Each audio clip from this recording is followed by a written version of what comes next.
Bonjour à tous. Au sommaire de cette édition, les six syndicats du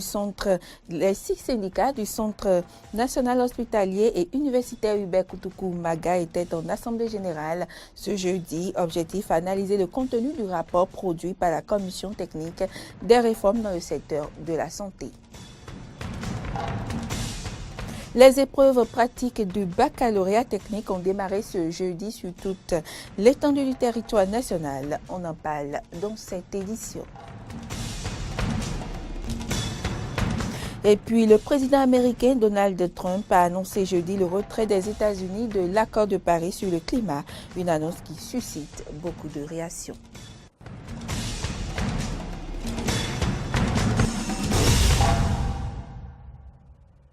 Bienvenue dans ce journal. Les candidats au baccalauréat session de juin 2017 des séries professionnelles et techniques font face aux épreuves pratiques qui ont démarré ce jeudi au plan national. Les ministres de l'enseignement supérieur et celui de l'enseignement secondaire ont procédé à la cérémonie officielle du lancement des épreuves ce jeudi. C'était au centre professionnel catholique Don Bosco à Cotonou. Aristide Setti et Fréjus Fiossi.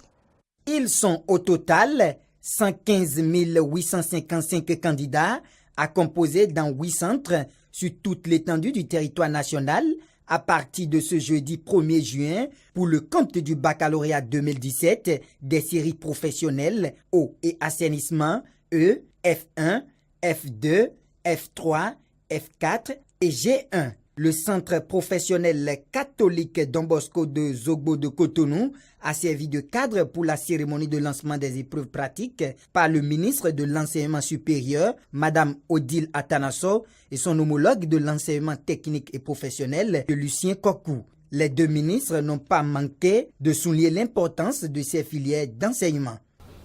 Il est question de promouvoir ces séries-là dans les établissements secondaires généraux pour que on ait assez de candidats dans ces filières-là, parce que l'avenir du pays passe par là.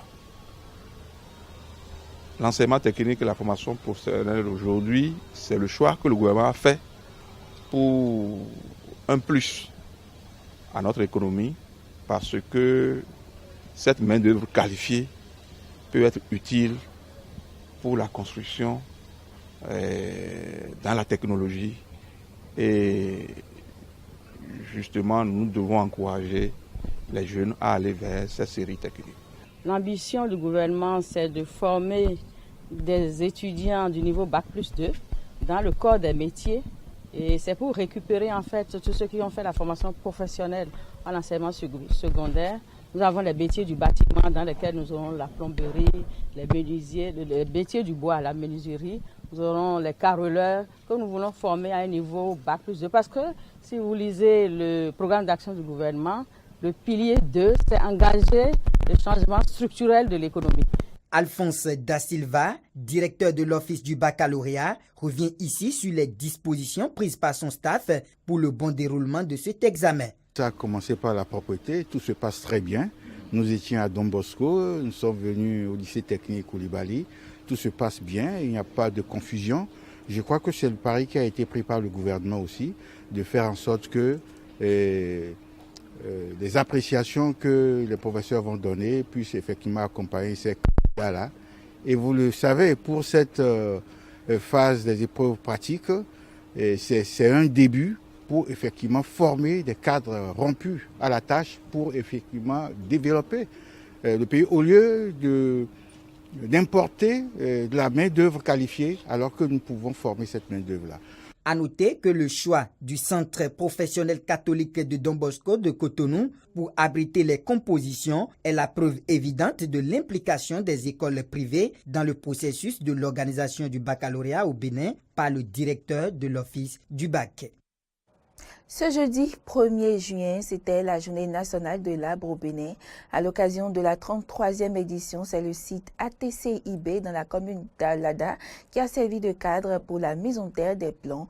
Le ministre du cadre de vie et le personnel des eaux et forêts, suivi des délégations des partenaires techniques et financiers, ont fait massivement le déplacement sur le site pour non seulement mettre en terre des plans, mais aussi procéder au lancement de la campagne nationale de reboisement. Reportage. Arbre, énergie et économie verte, c'est le thème retenu à l'occasion de la 33e journée nationale de l'arbre. Sur un espace de 5 hectares appartenant à un planteur privé, le personnel du ministère du cadre de vie et celui de la Direction générale des eaux et forêts ont procédé à la mise en terre de 2 espèces végétales que sont le gmelina et le teck. Les manifestations officielles de cette édition ont eu lieu dans la commune d'Alada. Pour le maire Michel Aklehinto, le choix de sa commune révèle l'importance que la ville accorde aux actions forestières. En plus d'atténuer les effets du changement climatique, les arbres que nous plantons pourraient devenir une source vitale et de nouveaux revenus pour nos agriculteurs. Je suis convaincu que le choix de la commune d'Alada pour cette célébration a été aussi possible grâce à sa politique foncière d'accompagnement des opérateurs privés dans les actions de reboisement. Le directeur général des eaux et forêts revient ici sur la pertinence du thème choisi pour l'édition 2017. Étant entendu que le bois, les ressources forestières sont en train donc de reculer, d'être dégradées, parce qu'on exploite beaucoup aujourd'hui pour le bois énergie, nous voulons mettre l'accent sur la conservation du bois pour pouvoir produire de façon durable de l'énergie et également produire du bois pour vraiment booster l'économie locale. C'est au finish l'arbre pour l'économie verte.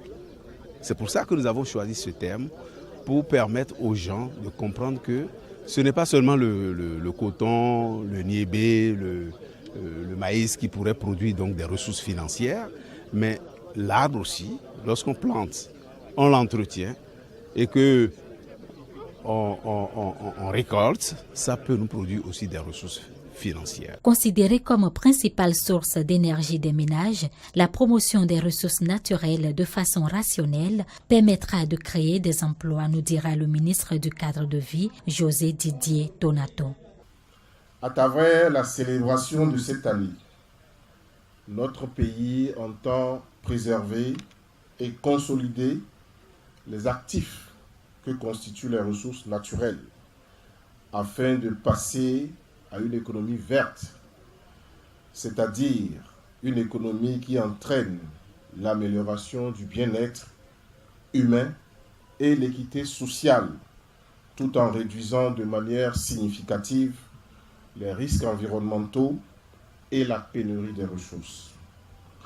Ce modèle économique permettra au Bénin d'offrir des emplois décents, de réduire les inégalités et de lutter contre la pauvreté, tout en préservant le capital naturel dont nous dépendons tous.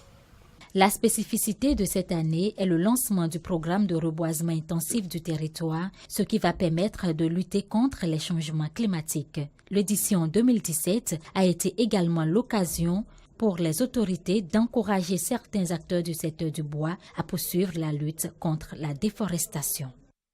Et les autorités de la commune d'Abomey-Calavi ont procédé au même exercice. C'est l'arrondissement de Glodjibé qui a été choisi pour la mise en terre des plans. Laurent Toninke et Dame Pedro pour le point. École primaire publique de Domingbo, un village de l'arrondissement de Glodjibé, c'est le site choisi par le maire Georges Bada et son équipe pour célébrer cette 33e édition de la journée de l'arbre dans la commune d'Abomey-Calavi. Pour Thomas Ouinsou, chef d'arrondissement de Glodjibé, c'est un honneur qui est fait pour les filles et fils de Domingbo pour avoir choisi leur localité. Après avoir remercié le maire pour cette initiative, il s'adresse à ses administrés. Je voudrais inviter les uns et les autres à une profonde réflexion au fait de trouver la meilleure formule qui permettra de retrouver ici ces plans dans 1 an, 2 ans, pourquoi pas dans plusieurs années après. Ce faisant, nous aurions cahier un pari, celui d'avoir contribué à ralentir le réchauffement de la planète. Le maire Georges Bada, prenant la parole, a rappelé le thème de la célébration de cette année, arbre, énergie et économie verte. Nous avons alors le devoir de planter assez d'arbres, de créer des poumons verts dans toutes nos écoles, nos maisons et nos quartiers pour contribuer à l'atténuation des effets néfastes des changements climatiques, à la conservation de la diversité biologique et à la lutte contre la désertification. Car l'arbre, de par ses attributs, constitue un maillon important du cycle de l'eau et par ricochet le cycle de la vie. Il conclura par ailleurs que le plus important, ce n'est pas de planter les arbres, mais les entretenir. Le maire et son équipe ont procédé par la suite à la mise en terre de plusieurs plans. La directrice de l'école et le président de l'association des parents d'élèves ont quant à eux promis assurer le suivi et l'entretien de ces plans. Les 6 syndicats du Centre national hospitalier et universitaire Hubert Koutoukou Maga de Cotonou étaient en assemblée générale ce jeudi pour étudier le contenu du rapport produit par la commission technique des réformes dans le secteur de la santé. Principale réforme qui suscite la polémique, le projet de mise en concession du CNHU. Carole Olaye et Fréjus Fiossi pour les détails.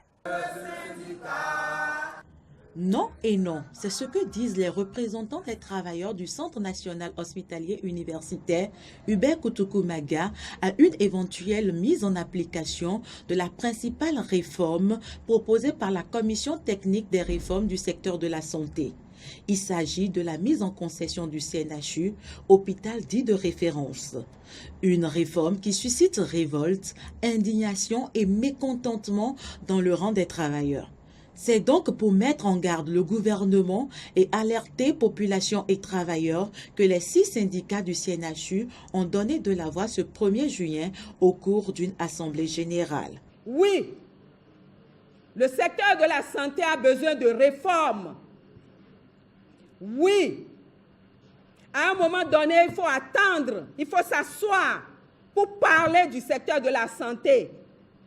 Mais non au bradage du CNHU, non à la mise dans la rue des pères et des mères de famille, non dans un pays où le travail devient précaire, non, non et à jamais non. Aujourd'hui, le gouvernement béninois a coupé la subvention qu'il donnait au CNHU. Nos célèbres jeunes médecins que nous apprécions aujourd'hui sont là, mais la commission Tchobli, parce qu'il faut le dire, la commission nommée par le chef de l'État pense qu'on peut proposer au chef de l'État de faire venir la diaspora en matière de médecins, d'infirmières ou je ne sais quoi pour venir exercer au Bénin. Vous avez accepté?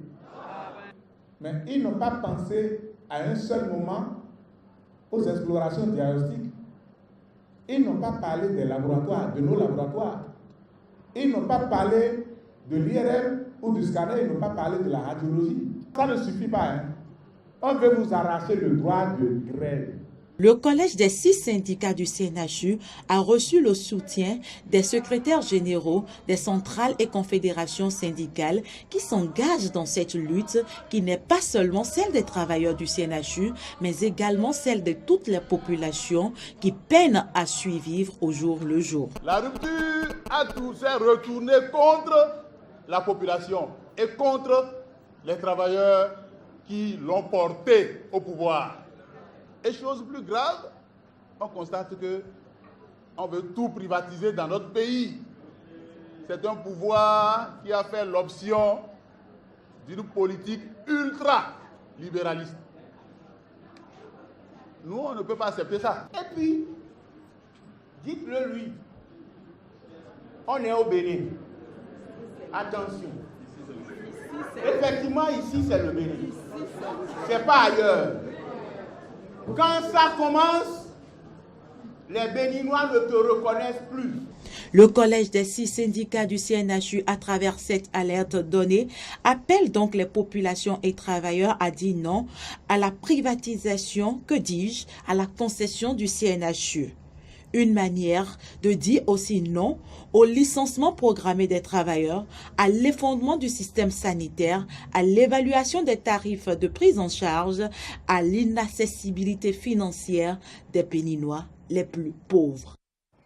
Et puis le quotidien Le Béninois libéré peut à nouveau paraître au Bénin. C'est la substance d'une décision rendue par la Cour suprême ce mercredi 31 mai 2017. Celle-ci vient mettre fin aux sanctions disciplinaires prises par la haute autorité de l'audiovisuel et de la communication à l'encontre du journal pour violation des règles éthiques et déontologiques de la presse. Aristide Setin s'est rapproché d'Aboubacar Takou, promoteur du quotidien, pour recueillir ses impressions. On l'écoute. Sentiment de joie, sentiment de fierté nationale, parce que ce journal avait été fermé arbitrairement. Et nous, membres de l'équipe de cette rédaction, avions été vilipendés, traités de tous les noms d'oiseaux.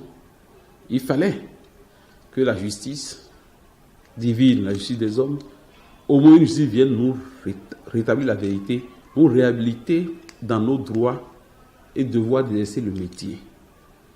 Donc, à l'annonce de cette décision et de ce délibéré de la Cour suprême, j'avoue que je me suis retrouvé senti fier d'être béninois.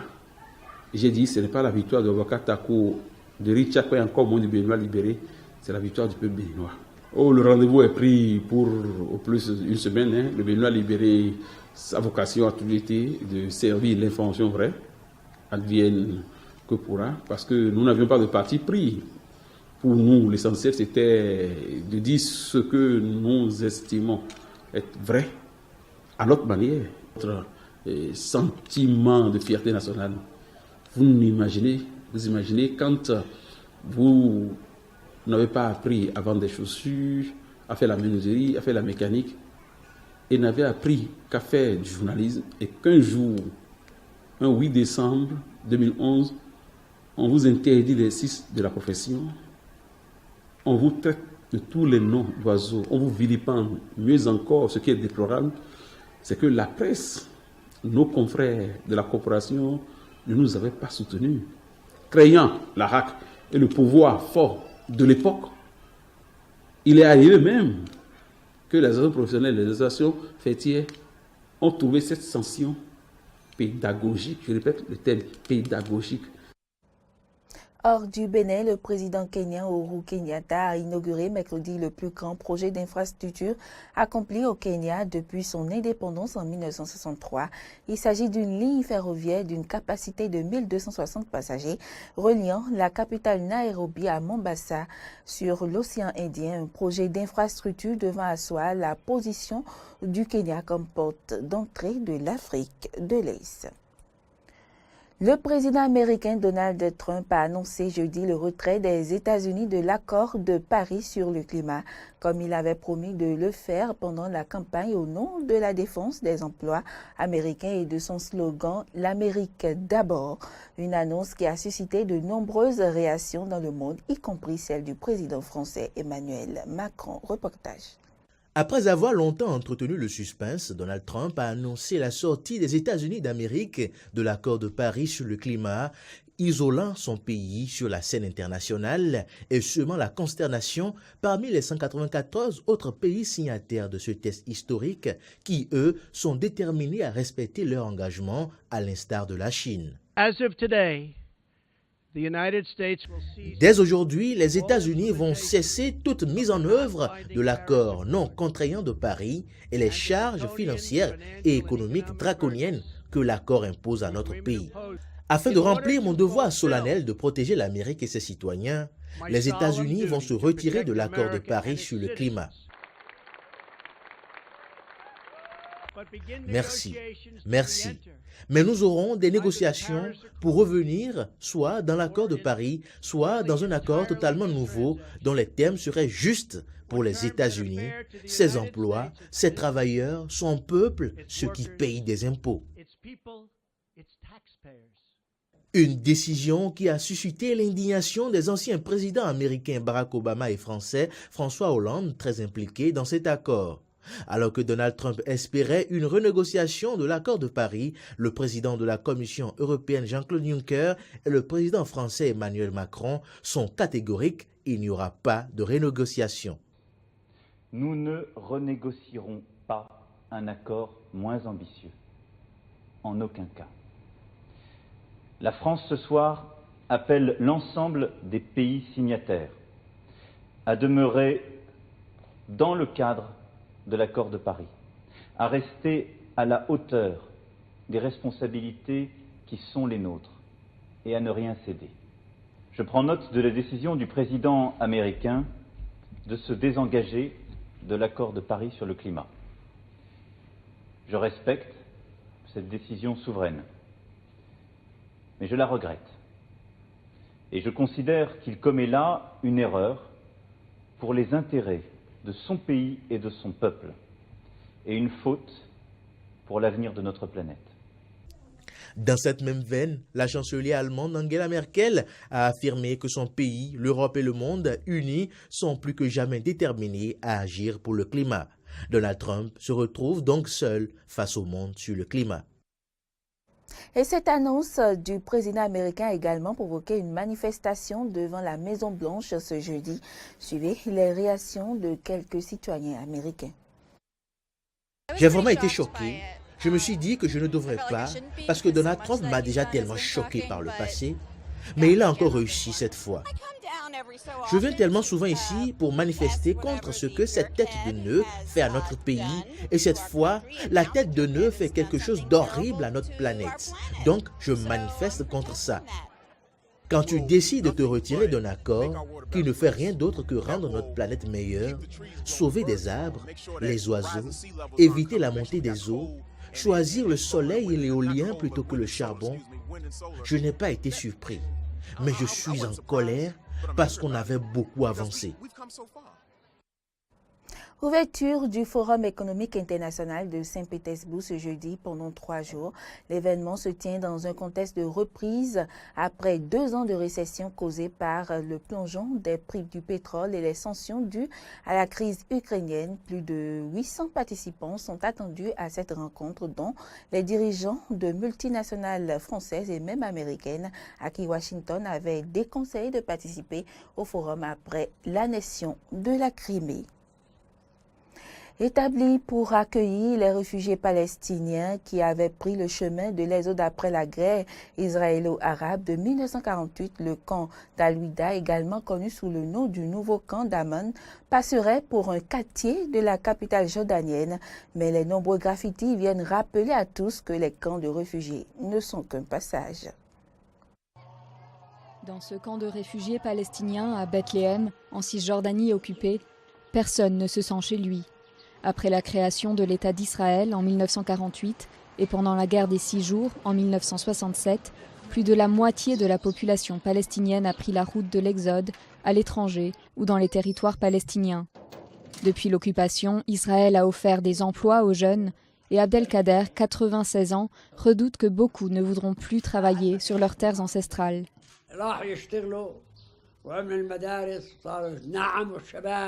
Les gens ont commencé à travailler et à aller à l'école. Ils s'habillaient bien. Certains gagnaient 200 à 300 shekels par jour.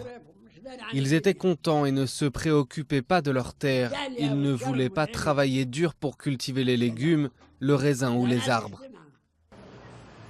Le droit au retour des réfugiés est l'un des points les plus épineux du conflit israélo-palestinien. Pour Israël, il est impensable. Pour l'autorité palestinienne, c'est un droit inviolable. Ben Gourion a dit que les vieux mourront et que les jeunes oublieront. Mais non, nous disons à nos enfants qu'ils ne doivent jamais oublier.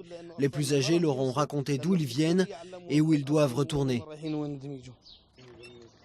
Mohamed fait partie d'un groupe de jeunes qui retapent un autobus d'avant 1948 pour préserver la mémoire de l'exode. Le bus partait quand il voulait, là où il voulait, sans aucun checkpoint ou obstacle, sans que personne ne demande de pièce d'identité. Aujourd'hui, le voyageur palestinien.